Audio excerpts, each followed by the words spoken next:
Hello there. If you clicked on this video, you want to start doing a little bit of saltwater fly fishing. Particularly, I can't say that word, specifically warm water tropical fly fishing. And I have to say, any warm water destination has the opportunity for some pretty amazing fish. And it's not just bonefish, right? There are plenty of different fish to catch, from a golden barjack to a red snapper to a goatfish and to that ever so elusive bonefish, which are so much fun to catch.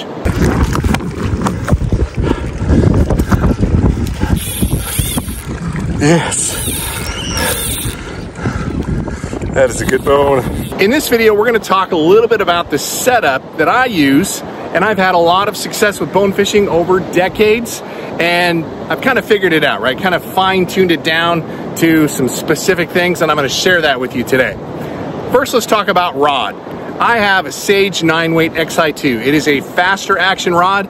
Typically, you're going to have wind, just like we're having today. It's not terrible, but it's a steady 10-mile-an-hour wind in your face.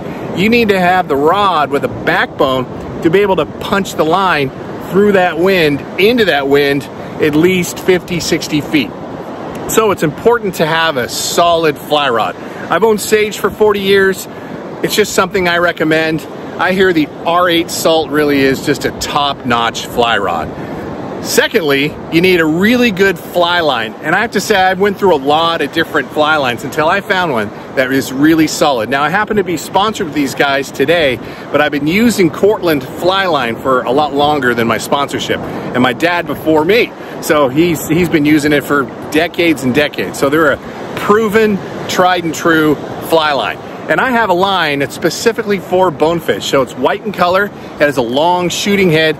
It's heavy enough to where I can throw out some of these heavier flies that you use, and I use and we'll talk about that in a minute too. And I use some pretty heavy weighted flies, but it's not so heavy that you gotta try to power the line out, if that makes sense. It's a perfect balance with a perfect shooting head for bonefish. And man, I can really launch it out there easily 80, 90 feet with not a lot of effort with this fly line.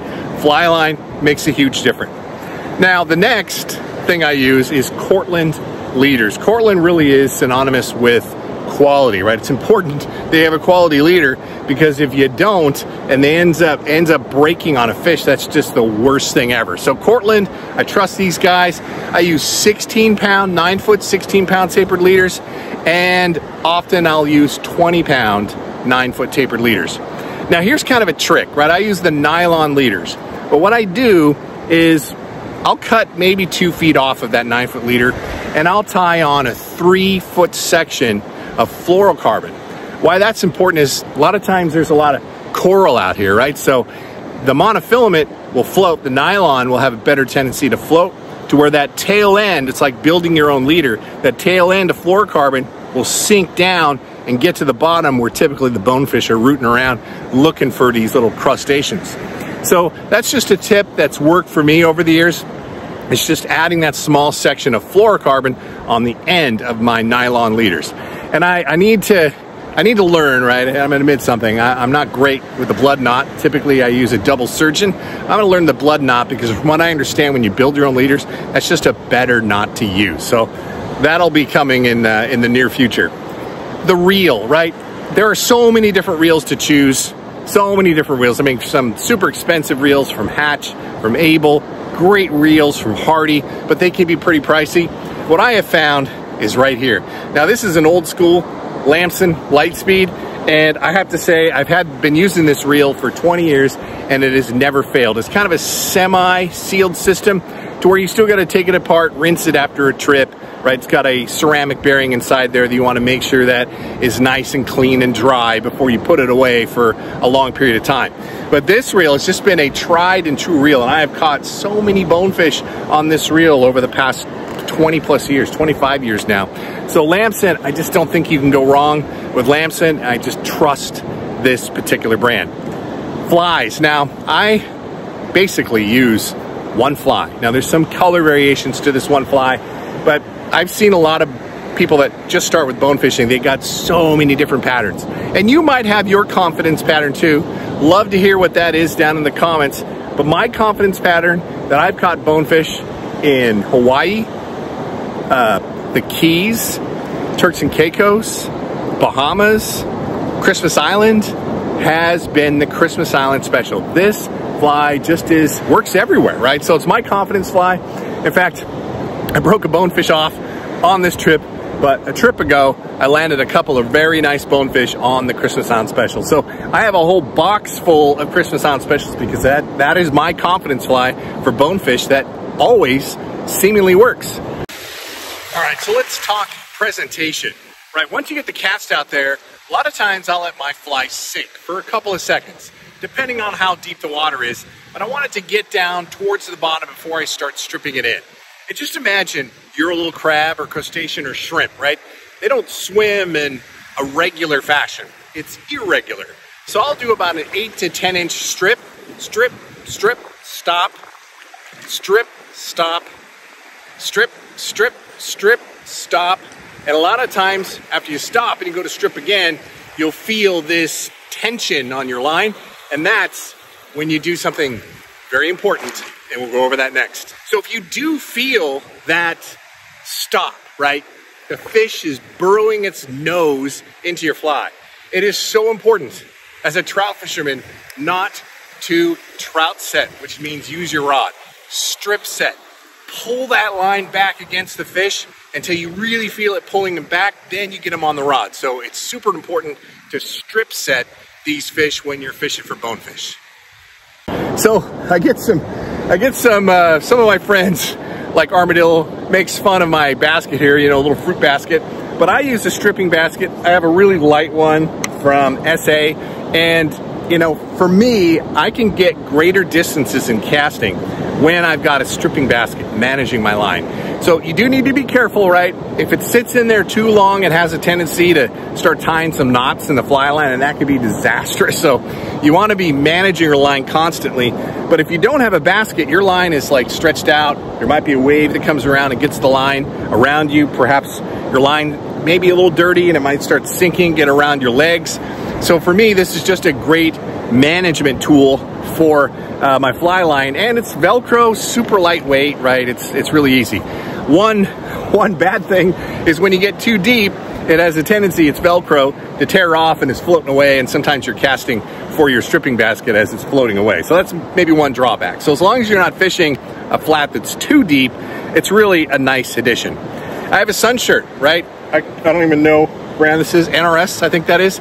Yeah, I've got sun shirts. And one of the things that I do, and I'm going to switch sides because my arm's getting tired, I like to have kind of natural colors. And what I mean by that is, you know, this is the color of clouds. Well, that was a big wave. This is the color of clouds. I have another blue one. I have a very tropical, you know, almost tropical bluish, tealish color. So I try to match the surroundings. I just don't want to be a great big beacon right out here for the bonefish to see, because a lot of times I'll stand in a certain spot or walk around and hunt for them, but I don't want to be seen. And I'm just wearing a pair of swim trunks. Now, the other thing that's critical, you want to have a stripping guard right here, because otherwise you're going to carve a notch in your finger days and days and hours of fly fishing. So I have a stripping guard so that I don't, you know, cut my skin. And of course, basics, you know, good polarized pair of sunglasses. I've got a pack here from Drift that I use. It is a waterproof pack. That is crucial, right? To have a waterproof pack, because sometimes you get a wave that comes over and you don't want all your gear to be just completely f***ed up if you don't have something that's completely waterproof. Mine also has a couple spots for water, because you want to make sure, you know, that you've got enough water with you. I don't know if you can see that or not, but I've got some water with me too, because you want to stay hydrated when you're out here. And also I've got some sunscreen, right? Hood though, right? This is critical as well if you're going to be exposed out here for long periods of time.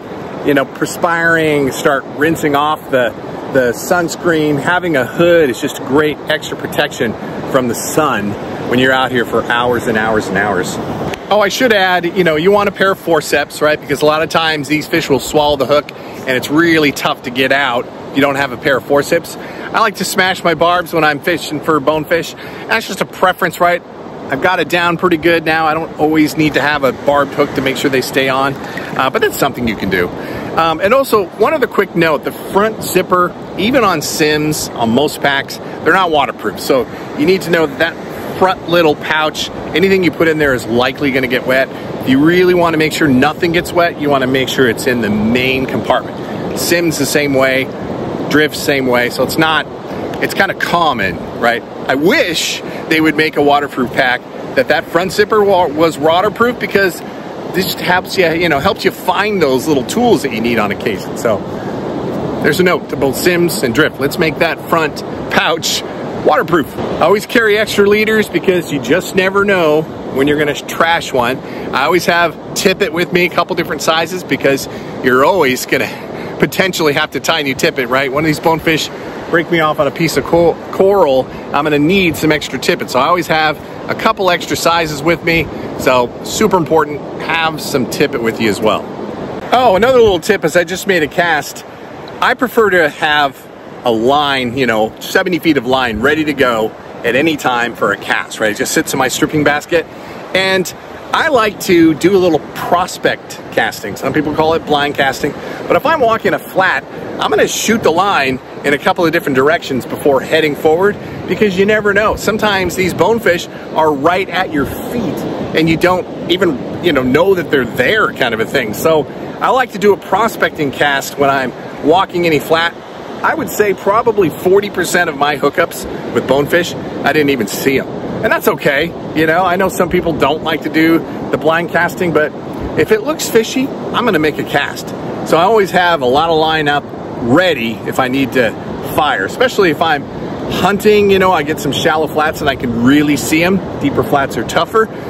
I always have the line at the ready, because I don't want to be trying to pull that out of the reel while I have a bonefish approaching, right? I want to have enough line at the ready to make the cast. That's just one of my personal preferences. All right, so I'm gonna make sure I've covered everything. I've got plenty of flies, right? Way too many. I've got some cameras, because, I'd love to be able to take some pictures for you if I catch one on this trip.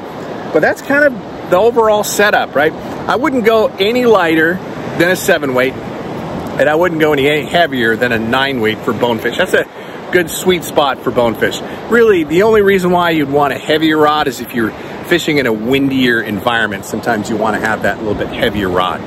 All right, I think that pretty much covers it.